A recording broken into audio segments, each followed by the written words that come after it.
तुम्हाला असं जाणवलं गेल्या एका वर्षामध्ये किंवा 2 वर्षांमध्ये जेव्हापासून पराभव झालाय तेव्हापासून तुम्हाला असं जाणवलं, तुम्ही फिरता संगमनेरमध्ये, तुम्ही स्थानिक आहात, तुम्हाला असं जाणवतं संगमनेरकरांना ह्या गोष्टीचा एक वाईट वाटलेला आहे किंवा त्यांना असं तुम्हाला कधी जाणवलं कधी त्यांच्या बोलण्यात? हे कसं असतं की लोक सगळ्या गोष्टी बोलत नसतात, ते मतपेटीतून दाखवत असतात आणि 3 तारखेला याचं उत्तर आपल्याला मिळेल. पण तुमचं काय, म्हणजे तुम्हाला काय वाटतंय, अंदाज काय बांधताय तुम्ही?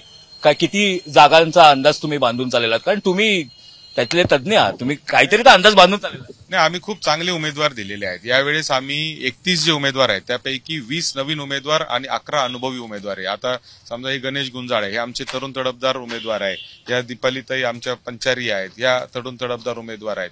तर असे आम्ही सगळे जे आहेत अत्यंत नवीन चेहरे देण्याचा प्रयत्न यावेळेस केलेला आहे आणि म्हणून निश्चित खात्री आहे की 30-0 आणि नगराध्यक्ष अशा पद्धतीनेच हे निवडणूक. शेवटचा प्रश्न, बायकोमध्ये असे काय नेतृत्व गुण बघितले तुम्ही की तिला उमेदवारी तुम्ही दिलीत, म्हणजे नगराध्यक्षमध्ये लढणं गरजेचं पण असतं लोकशाहीमध्ये, पण तुम्हाला ऍज अ नेतृत्व गुण काय वाटतात, म्हणजे काय गुण आहेत त्यांचे? सगळ्यात पहिलं तर संसार करत असताना संसारामध्ये ती कशा पद्धतीने मागचे 15 वर्ष आम्ही संसार करतोय, तो धाक वेगळा, घरचा धाक वेगळा.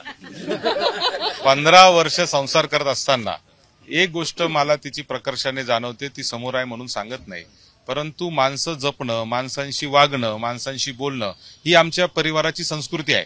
आम्ही आजपर्यंत कधी कोणाला दुखवलेलं नाही. आमच्या घरी आलेला सामान्यातला गरीबातला माणूस देखील कोणत्याही जाती धर्माचा आमच्या घरी बिनधास्तपणे येऊ शकतो. ही संस्कृती आमच्या परिवाराची आजपर्यंत आहे. ती मागच्या 15 वर्षात मी पाहिले की तिने टिकवली आहे, तिने पुढे चालवली आहे.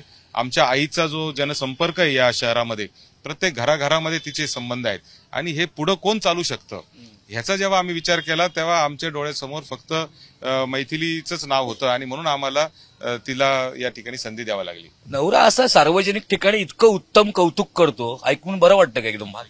म्हणजे घरात तरी असं नसेल पण सार्वजनिकरित्या तरी या निवडणुकीच्या दरम्यान तरी सत्यजित तांबे इतकं उत्तम बोलतात तुमच्यावर. नाही, नेहमीच आहे, घरात असो किंवा बाहेर असो. तुम्ही आता राजकारणासारखं उत्तर देऊ नका, तुम्ही खरं उत्तर द्या. खरंच उत्तर देते. माझा सगळ्यात मोठा गुरु आयुष्यातलं सत्यजित तांबे आहेत, राजकीय किंवा आयुष्यात सुद्धा. म्हणजे